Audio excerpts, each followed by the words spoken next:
কক্সবাজারে শিক্ষার্থীদের চলার পথপ্রদর্শক হিসেবে গাইড হিসেবে কাজ করছে স্পিক আপ। অসংখ্য শিক্ষার্থীদের জীবনের সফলতার গল্পের সাথে জড়িয়ে রয়েছে স্পিক আপ। সফলতার ইতিহাসে নতুন করে আরও একজন যুক্ত হয়েছে, ওয়ানু।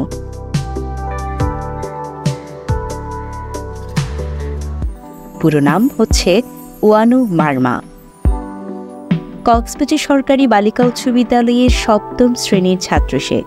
অসম্ভব মেধাবী এই ছাত্রের স্বপ্ন অনেক বড়। এই ছোট বয়সে নিজের সফলতার ঝুড়িতে যুক্ত করেছে সে নানা অসামান্য অর্জন। ফেনী গার্লস ক্যাডেট কলেজে ভর্তি পরীক্ষায় অংশগ্রহণ করে ওয়ানু।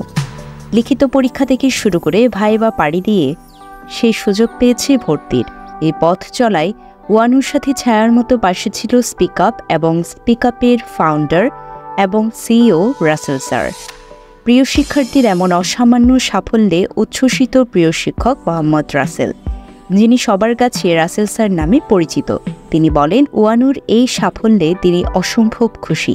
গ্রামার এবং স্পোকেন যেন সমানভাবে তারা যেন দক্ষ হয়ে ওঠে। অনেকে আছে যে শুধুমাত্র গ্রামার নিয়ে বসে থাকে, স্পোকেন পড়তে চায় না, আবার অনেকে স্পোকেন নিয়ে বসে থাকে, গ্রামার পড়তে চায় না। তো আমরা স্পিক আপ কি করি, তার যে গ্রামারটুকু, যে বেসিক ফাউন্ডেশন, তারপর আমরা তাকে স্পোকেন, ফোনেটিক্স, তারপর হচ্ছে কারেক্ট প্রনাউন্সিয়েশন সব মিলিয়ে একজন মাল্টি ট্যালেন্টেড স্টুডেন্ট হিসেবে আমরা দেখতে চাই প্রত্যেককে। ক্যাডেট পরীক্ষায় সে প্রমাণ করেছে তার দক্ষতা, জ্ঞান ও নেতৃত্বগুণ। দোয়া করেন যাতে সে আরও এগিয়ে যেতে পারে। সো আমরা তার রেজাল্ট নিয়ে আমরা অনেক বেশি হ্যাপি। সে জানে আমি কতটুকু হ্যাপি ছিলাম, আর সে সময় আমি অনেক বেশি এক্সাইটেড ছিলাম। আমি এমনকি ক্লাস আমি অনেক বেশি কি বলে লাফিয়েছি, right? So I'm so happy. Still I'm so happy and excited because you got your destination and you'll be more. ওয়ানুর সাথে একান্ত আলাপে ছিলেন সিসিএন টিম। শোনেন তার সফলতার গল্প।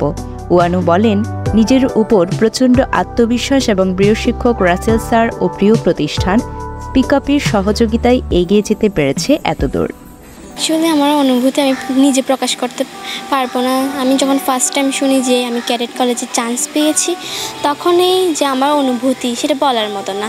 আর আমার স্যার, অনারেবল রাসেল স্যার, উনি এত খুশি ছিলেন যে মানে ওনার খুশি দেখে আমার অনেক খুশি লেগেছিল। রাসেল স্যার যে আমাকে গাইড করেছেন সেটা বলার মতো না। আমি স্পিক আপে পড়ছি 3 বছর ধরে।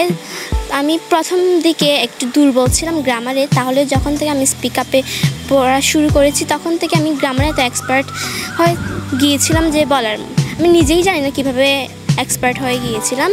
তারপরে আমি যে পার্টস অফ স্পিচ, মানে এই টাইপের grammar, parts of speech, transformation, এগুলো প্রিপোজিশন, এগুলো যেগুলো পড়েছিলাম সবই কমন এসেছিল ক্যাডেটে।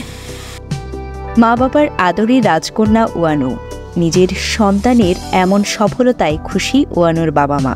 তারা বলেন, নিয়মিত স্পিক আপে ক্লাস এবং রাসেল স্যারের পরিচর্যার মাধ্যমে তাদের মেয়ের এই উন্নতি ত্বরান্বিত হয়েছে। চাইলেন সকলের কাছে দোয়া। খুবই আনন্দিত লাগছে। একদম আমার মেয়ের সাফল্যের কারণে আমার খুশিতে আত্মহারা ছিলাম।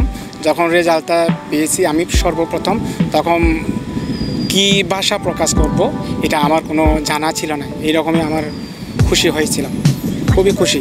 আমার খুবই ভালো লাগছে। অনেক কষ্টের পরে একটা সাফল্য আসা অবশ্যই আনন্দ লাগছে। আমরা তো আছি, ওর বাবা খুবই সময় দিয়েছে, শ্রম দিয়েছে, পাশাপাশি আমি ছিলাম। আর ওর হচ্ছে যদি বলি, ইংলিশের পিছনে হচ্ছে রাসেল স্যার স্পিক আপের উনি অনেক টেক কেয়ার করেছে আমার মেয়েকে, যার কারণে ইংলিশের আমাদের চিন্তা করতে হয়নি তার জন্য। ওয়ানু মারমার মতো আগামীতেও স্পিক আপ তথা রাসেল স্যারের তত্ত্বাবধানে অনেকেই সফলতার সিঁড়ি পাড়ি দেবে, এমন প্রত্যাশা অভিভাবকদের। তাসনিমা নীলিমার প্রতিবেদনে, মৈত্রী দে, সিসিএন।